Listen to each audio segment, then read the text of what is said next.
Ayan, taglamig na. Ganito lang itsura natin, no? Ayan po. At syempre, ayan, nagbabalik ang inyong lingkod ha, sa 26 TV. Ngayon, mayroon tayong reaction video, no? Ayan. At syempre, nito, naka-uniforme kasi isa po tayong gusgusin. Nakatulong lang. Sabi nga po ni Marilyn Chang. Okay. Bago tayo magsimula sa mapagpalang araw po muna sa ating ama ng Kalingap, Kuya Bal Santos Matubang at Edna Kalingap Rab, Miss Jack Matubang at syempre po sa mga sponsor na hanggang ngayon nananatili pa rin po sa Kalingap at hindi pa rin po sila nagpapatinag, no, sa mga isyo sa paninira sa Team Kalingap. Ayan, God bless more po. Ayan, si Diyos na po ang magbabalik sa inyo. At syempre po sa mga sa mga kasamahan ko po dito sa Kalingap, ayan ang aking group, ayan po Kalingap Strikers. Shout out po sa inyong lahat, hindi ko na po kayo maisa-isa. Ayan po kasi nagmamadali po tayo, siguro ay 5 minutes lang po ito. Okay, ano ang aking topic po dito sa reaction video? Isang kakampi ni Bishi, no, lumapit sa isa din pong kaibigan ko, no, nagbabalik loob po dito sa sinisiraan ng mga kaibigan. Ano yan? Anong tawag sa'yo? Bakit ka nagbalik loob? Bakit ka nag-add friend sa kanila? Bakit ka nangumpisal sa kanila? Ha? Ano yan, guilty? Bakit mo pinipm ang isang dati mong kaaway? Ano nangyari, te? Na dati po ay yung hindi pa nabulgar ang inyong GC, hindi ka nakaisip na mangumpisal at magsabi na si ganito-ganito. Ano nangyari? Ha? Yung mga sinisiraan ninyo noon, bakit mo pinipm, ate, madam? Ano tawag sa iyo? Parehas lang talaga kayo eh. Ha? Parehas kayo. Ha? Bakit mo pinipm? Para mangumpisal na wala kang kinalaman sa is para mangumpisal na wala kang wala ka doon na sinasabi about sa paninira ni Kalingap Rab at ni Kuya Bal Santos Matubang mismo sa GC na si Kulurum na yan. Ha? Anong sabi niya dito? O, nangumpisal siya. Hindi ko nababanggitin ang pangalan. Ayan. Ano po, ayaw ko na lang mag-talk. Less talk, less mistake. Basta ang nasa puso ko ay Jumkar pa rin daw. Sabi niya, Jumkar pa rin daw ang nasa puso niya. Pero nandoon po siya sa GC kung saan sinisiraan po. No, sinisiraan po si Kuya Bal Santos Matubang, si Kalingap Rab at si Jumar at si Bibi Carla. Ha? Bakit? Ang sinasabi nga po kasi dito sa inyong pinuno ay walang tutsik. Isampal ko kaya to sa malaki mong mukha. Ha? Walang tuksik sa mata mo at ang sagot ng kaibigan, ha ha ha, ganun na naman eh. O hindi ko nababanggitin, ha ha ha, ganun naman po, karma is real. Ang sagot niya, nakinig ako ngayon lang sa live ni Kuya July. May nalalabas pala na kunbo nila sa group. O, alam niyo na. Yun naman din ang sabi ni Berador. Binasa nga eh. Diba?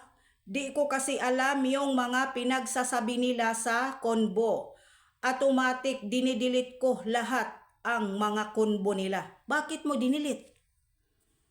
Ha? Ba't mo dinidelete? Tapos tumatawag ka sa ano mo?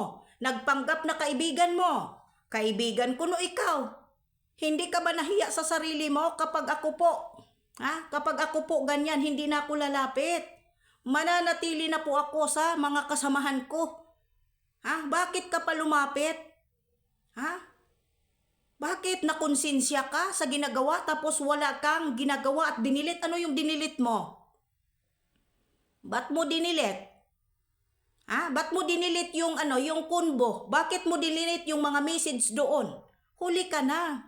Ang sabi nga po ng karamihan na nag-reaction dito, hindi po kompleto po ang inyong mga kunbo. Ha? Ang pagkakaalam ko po, ang pinakamin po dito na binigyan po ay parang si Ate Edna. Yan po ang pagkakaintindi ko. Correct me if I'm wrong. Ang pinaka po dito na binigyan, parang si Ate Edna. Narinig ko po sa isa pong admin. Diba? Bakit ka ate, ayaw ko ng pangalanan, bakit ka po nagbait-baitan ngayon sa kanila? At nagme-message ka at nangumpisal para saan? Para saan? Para sabihin na inosente ka, na wala kang ginawa doon sa GC, hindi ka sumali sa mga pangbabastos kay Kalinga Prab, kay Kuya Bal, kay Carla at kay Jumar. Bakit? Ha? Para kang para kayong mga buwaya. Kahit busog, nakakain pa rin ang kakain. Kaya kung naturingan po kayo, kung naturingan po kayo ng mga matatanda na may mga pamilya na, kung sakali itanong ko lang, may kasalanan ng anak mo, hindi mo ba siya itama, ate? Alam mo kung sino ka, dahil nanonood ka rin po Kapag may kasalanan ng anak mo, nagnakaw, nakapatay, may ginawang kasalanan sa school, may ginawa sa kapitbahay mo, ano ang gagawin mo? Iko-correct mo ba o itatama mo ba ang anak mo kung sakali? Yan lang ang katanungan ko. Katulad ng ginawa mo ngayon dito, na lumapit ka sa dati ninyong kaaway kung paano ninyo bastusin, ngayon lumapit ka at nangumpisal na wala ka dito kinalaman sa mga kunbo. Wala ka kinalaman dito sa loob ng sa loob po ng GC. Nagsisi lang ako. Pero alam mo sa sarili mo na sinisiraan na po si Kalinga Prab, pati mga personal na pagkatao, pati po na may personal na at kung ano-ano pa po. Pero hinahayaan mo, walang pagsisita. Walang pagsisita doon. Ngayon, pupunta ka dito sa mga dati mong kakilala, mangumpisal ka kunwari. Sa ano yon? Anong tawag sa'yo, te? Wag na, te. Mananatili ka na lang po kay Judas. Mananatili ka na lang po. Mananatili ka na lang po sa kanya. Nasabi nga po ay, kahit ano pang gawin, wala siyang kinalaman at wala siyang alam at hindi siya active. Paninindigan mo lang hanggang kamatayan ang kasinungalingan ninyo. Yun lang yun. Paninindigan ninyo hanggang kamatayan ang ginagawa ninyo. Huwag nang magpanggap at huwag nang mag-PM. Pagkatapos mong i-block, i-unfriend mo, i-message mo, manalangin ka sa kanya na wala kang kinalaman sa kumbo na yan, wala kang kinalaman sa paglabas. Hindi naman si Kuya July po ang unang naglabas niyan. Si Kuya Berador po ang naglabas niyan. Pero sa totoo lang po,